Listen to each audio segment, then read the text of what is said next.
Today is Friday. December 19th, Friday. It's our last day of STEM, and we're recording our Curiosity Links.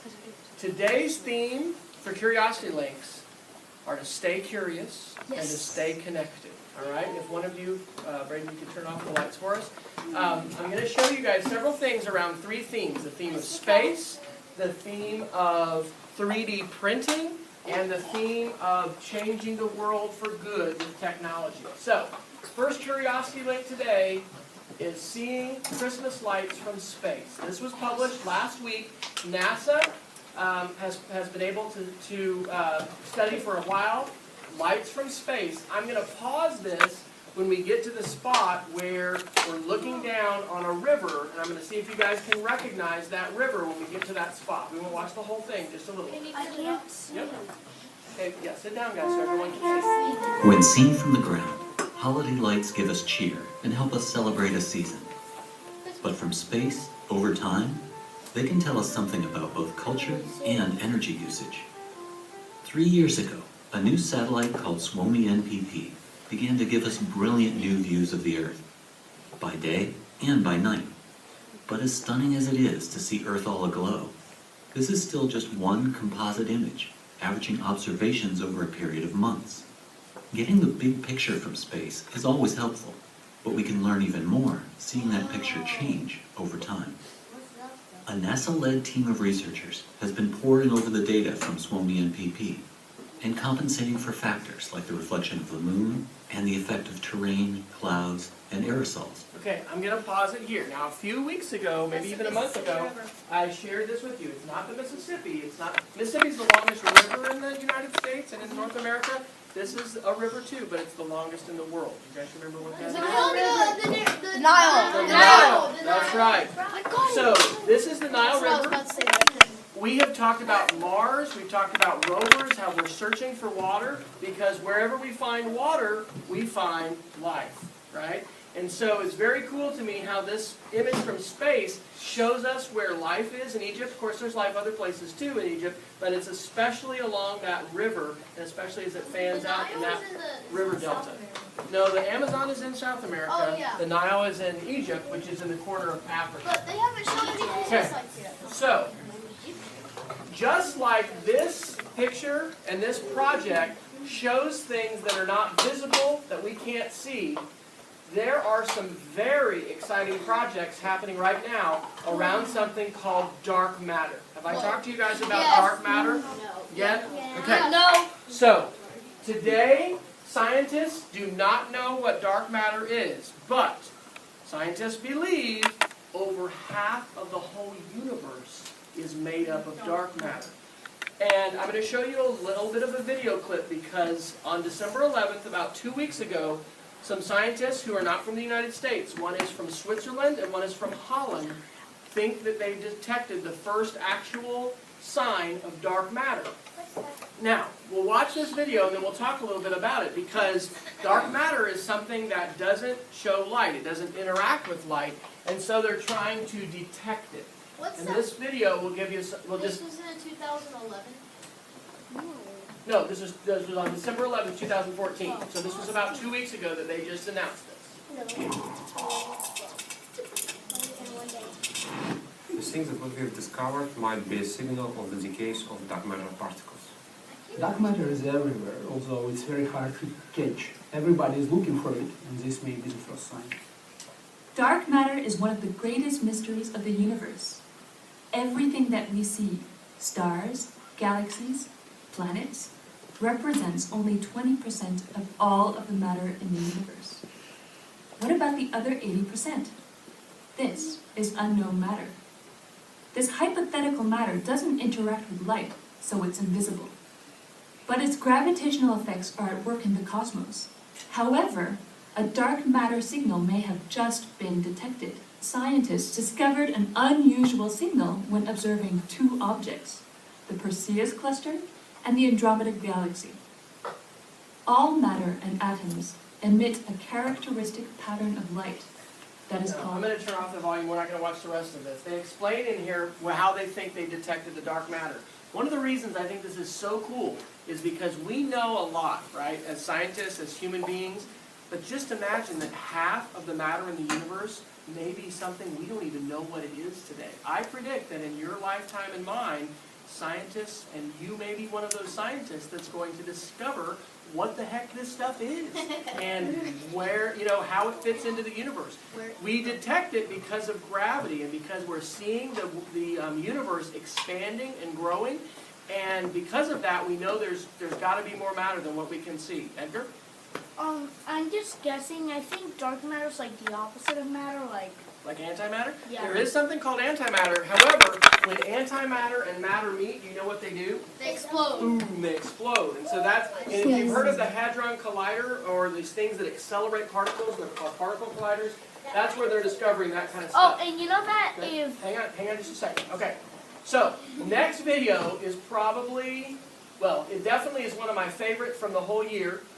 It's from a YouTuber called Physics Girl. Has anybody heard of her before? not really. I have not heard of this. All right. So she did an experiment. We've talked about how our solar system isn't just going all the planets don't just go in this neat little circle around the sun. It's actually a vortex as we spin. Just like a tornado is a vortex, or when you flush the toilet, you see the water go down in a vortex. So in a swimming pool, she did an experiment that I think you'll agree is pretty cool, after this ad plays. And what she did is she puts food coloring into the top of the vortex to make it visible. A lot of times in science, and also she's doing experiments. She's curious about this, and so she's doing experiments to figure this out. And so we're not gonna watch the whole thing, but we're gonna watch just about 2 minutes of the Physics Girl talking about the vortex. Okay, hold your questions just a second.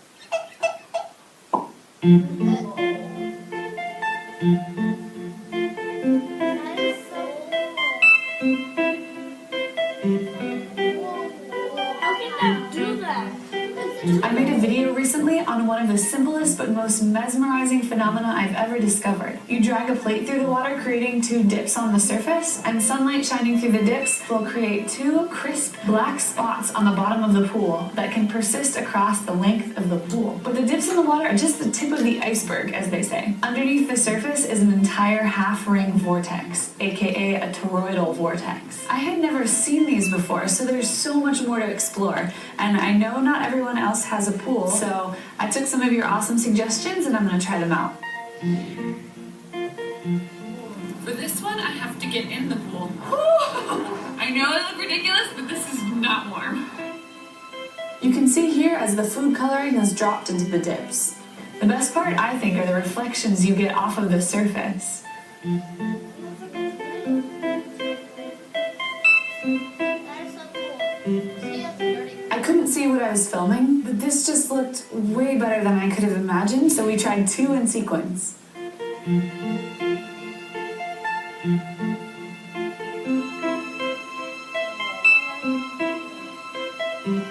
The red one cut the green one in half. The red one didn't die, but the green one kind of disintegrated. It was cool. And of course it runs into my camera and dies. The vortex hit on this end of the camera, and then you could see the depth of the vortex just moving along the rest of the vortex. It almost looked like it was unraveling, which I'm hoping won't happen here.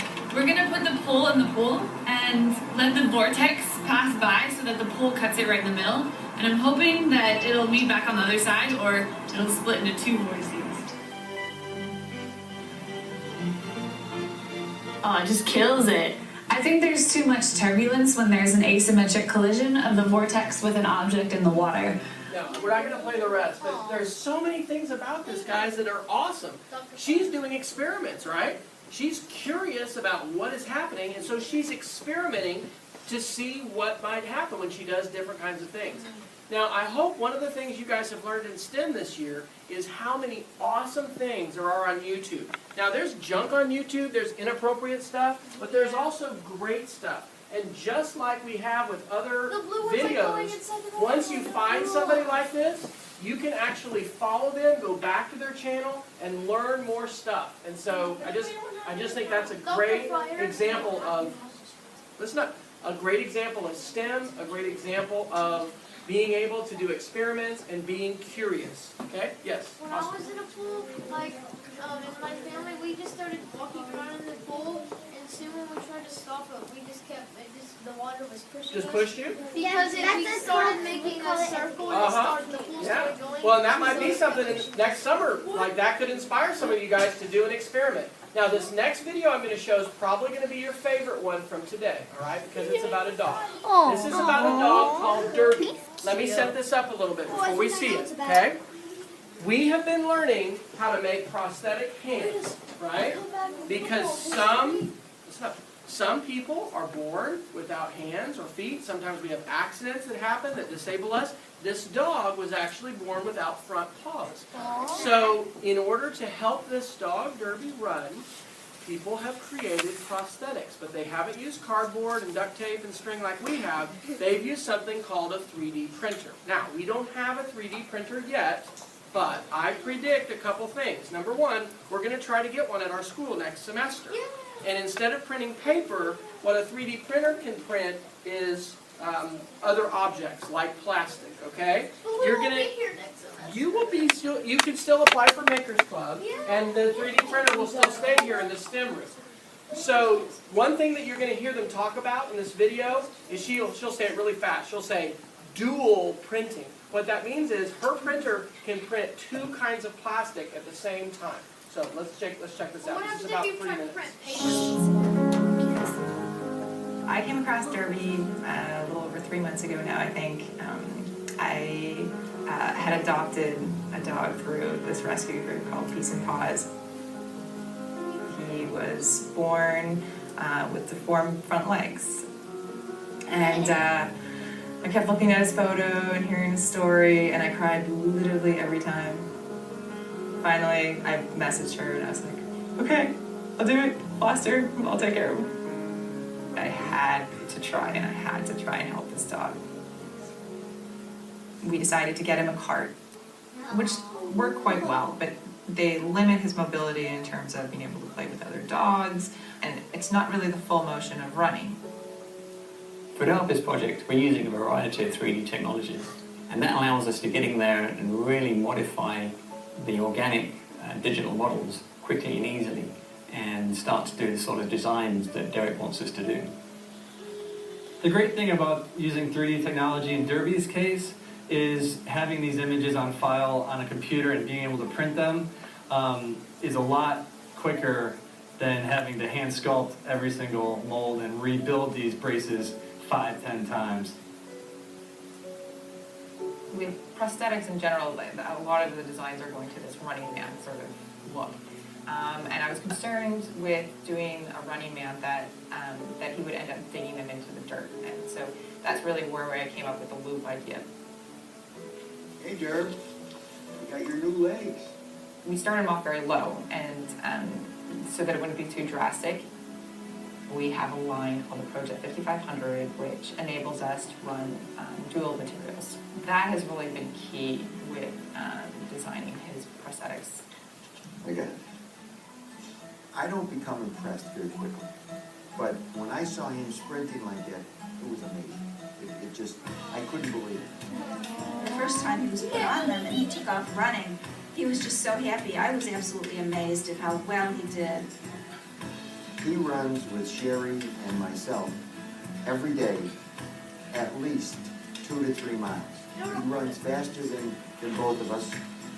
He never really tires out. Had a green screen. We'll switch it. That other iPad, the reason that happened is it's full. So, good video, good story?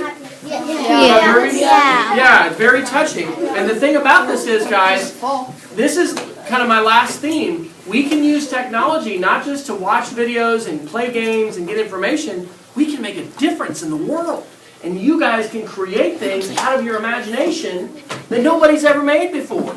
And I will make a prediction right now that, like, how many of you guys have a printer at home that can print paper? How many people have a printer? So that's over half. Okay, hands down. Mine's kind of You know, when they first came out with printers, people didn't think they'd ever have them in your house. Okay, they were too expensive. I will predict that many of us in the next 5 to 10 years are going to get 3D printers. And I'm going to show you a little bit of a video next that asks the question or tries to answer, will 3D printers change the world? Okay, Braden, you have a comment about that or a question? There's not just 3D printers, because me and my dad we really like 3D printers, and we wanted one for a cheap price, and there's one that costs like $60, and it's called the 3D pin. Really? And you put in, it's like you put in a string, and it's like a pass. So I want you to, if you can share that, tell me that afterwards. I'm going to write that down because that's something I'd like to check out. The ones I've been looking at for school, okay? The ones I've been looking at for school cost about $600, which is still expensive.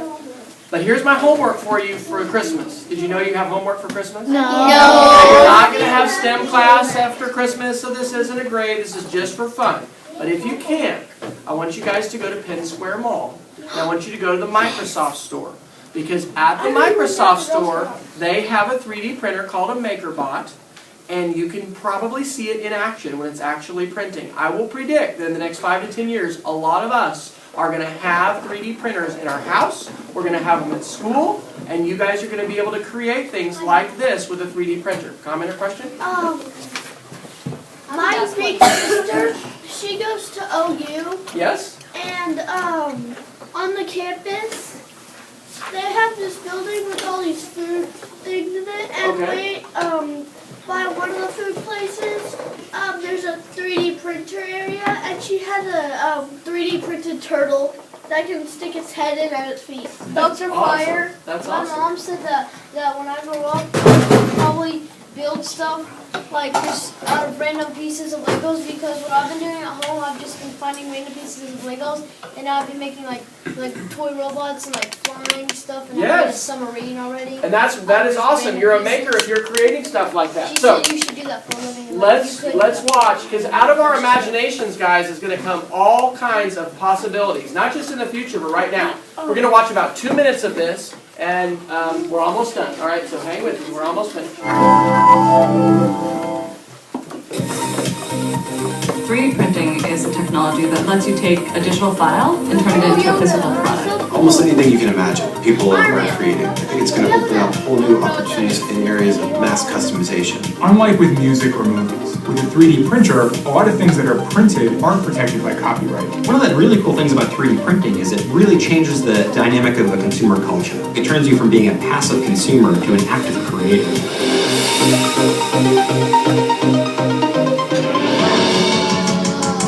3D printing is this amazing new technology where you can take a 3D digital file and with a click of a button, use that file to create an actual physical 3D part.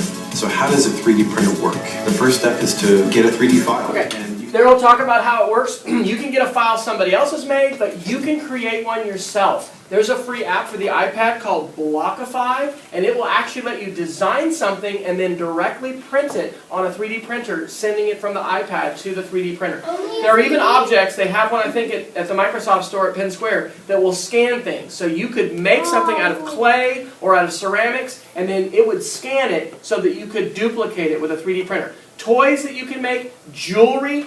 They're going to show a website here in a minute called Shapeways, and you can make jewelry. You could design something for a necklace and not just print it in plastic. You can print it in metal, and then you can sell it, and other people can order it, but they make it with their thousands and thousands of dollar 3D printers. So you're not the painter? So you will upload your file, but somebody could actually order it. This is going to open up lots of different possibilities, okay? So that's the last one on 3D printing.